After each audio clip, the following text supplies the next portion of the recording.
अस्सलाम वालेकुम दोस्तों, मेरे बुजुर्गान दीन। एक बड़ी दिलचस्प और बड़ी अहम बात हदीस और कुरान से आपको बताना चाहता हूँ। मैंने अपनी उम्र जो है सऊदी अरबिया में गुजार दिया और अभी तो हालात ऐसे सऊदी अरबिया में है कि वहाँ पे लोगों से अच्छी जान पहचान है। अभी वहाँ भी जिसकी शादी वगैरह पड़ती है तो हमें भी दावत में बुलाते हैं। तो हम सऊदी अरबिया में एक चीज़ बड़ी खूबसूरत देखी है कि जब लड़की लड़का, पहले तो लड़की लड़के को दिखाया जाता है और एक दूसरे से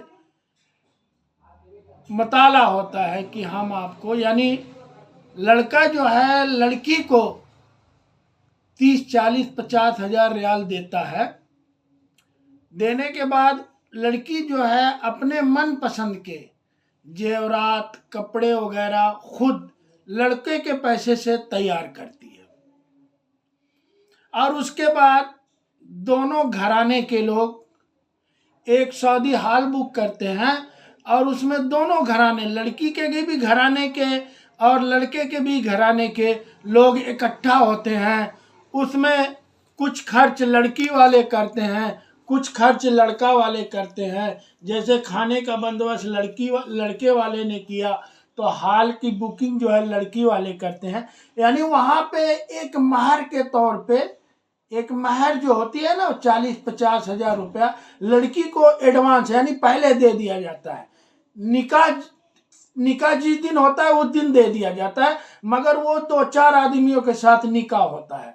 फिर लड़की जो है उन 40-50 हज़ार रुपए में फिर 4-6 महीने वो लड़के के घर विदा नहीं होती। 40-50 हज़ार रुपए में वो अपने मन पसंद का गहना जेवर जो भी है बना लेती है। बनाने के बाद फिर एक दिन दावत वलीमा का प्रोग्राम, उसमें कुछ लड़का वाला खर्चा करता है, कुछ लड़की वाले खर्चा करते हैं। तो इस तरह यानी मिलजुल के शादियाँ हो जाती है, यानी गरीब अमीर सबकी शादियाँ हो जाती है।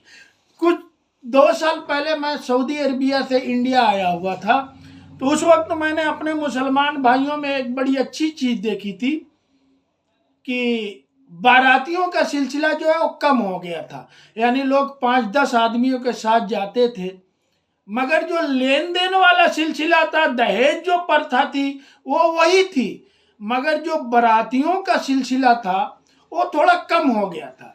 तो उसमें थोड़ी सी राहत आदमी को हो गई थी। अब जैसे 5-10 आदमियों के साथ बारात लेके गए और वहाँ पे 5-10 आदमी खाना खाए और निकाह पढ़ाया और लड़की को लेके अपने घर आ जाते थे। फिर लड़का वाला अपने घर पे अच्छा खासा दावत वलीमा करता था और अपने नात रिश्तेदारों को खाना खिलाता था, मगर दहेज का जो प्रथा था उस वक्त भी कम नहीं था।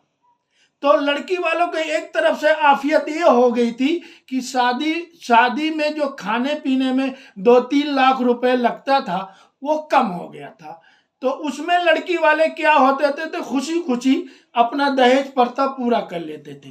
मगर इस बार अभी मैं फिर 2 साल बाद वापस मैं इंडिया में आया हूँ, तो फिर भी वही चीज़ देखने को मिली जो पुरानी रवाज थी कि 200 बाराती आएंगे, 300 बाराती आएंगे और ये खाना खाएंगे। दहेज प्रथा अभी भी वही है, जबकि कुरान और हदीस से साबित है, हमारे नबी करीम सल्लल्लाहु अलैहि वसल्लम का फरमान है कि दहेज लेने वाला क़यामत के दिन उसकी बहुत बड़ी पकड़ होगी। इतनी बड़ी पकड़ होगी, इतना बड़ा अजाब उसके ऊपर मुसल्लत किया जाएगा कि तुमने बीवी के माँ बाप को परेशान करके उनसे दहेज लिया, उनको कर्ज में मुब्तला किया।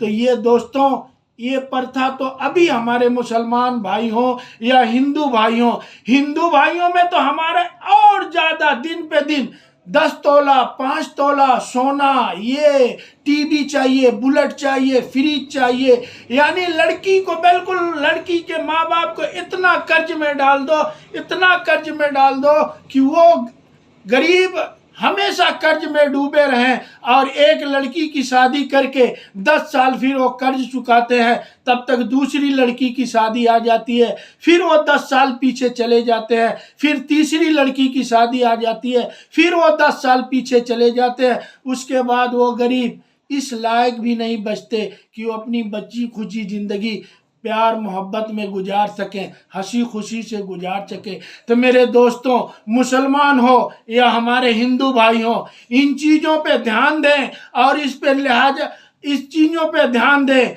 लोगों को आराम करने का, लोगों को फुर्सत दें और लोगों से ये चीज़ें अपने समाज से ख़त्म करें और अल्लाह से डरें। मुसलमान भाइयों, अल्लाह से डरें। हिंदू भाइयों से भी हमारी रिक्वेस्ट है कि वो अपने भगवान है, जो भी अल्लाह उनके हैं, जो भी भगवान है, जो भी हैं, उनको भी मैं डरने के लिए कह रहा हूँ कि डरें। ऐसे सादे में शादी करो कि किसी को तकलीफ ना आए, ना लड़की वाले को तकलीफ आए, ना लड़के वाले को तकलीफ आए। मेरे भाइयों, आज इस बार मुझे बड़ा अफसोस हुआ। मैं सऊदी से इंडिया आया हूँ, फिर वही चीज़ देखा कि आज भी 200-300 बाराती आएंगे, हमको ये चाहिए। अभी पहले पंखे से काम चलता था, फिर कूलर का ज़माना आया, अभी एसियों का ज़माना चलने लगा।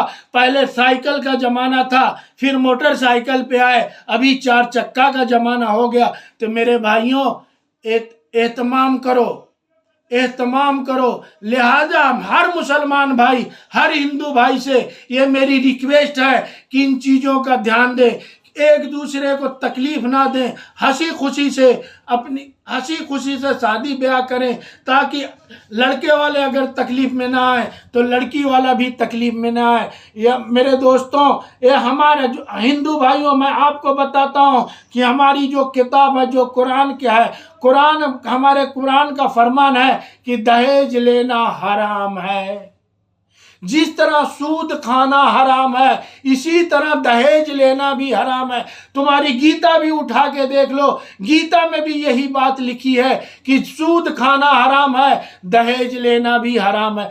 तुम्हारी गीता जो कह रही है, कुरान भी वही कह रहा है। तो इसलिए हम दोनों कामों से, हिंदू हो या मुसलमान है, उनसे हम रिक्वेस्ट करते हैं कि इन चीज़ों को ख़त्म करें। आज की हमारी ये मीटिंग यहीं पे बर्खास्त हो।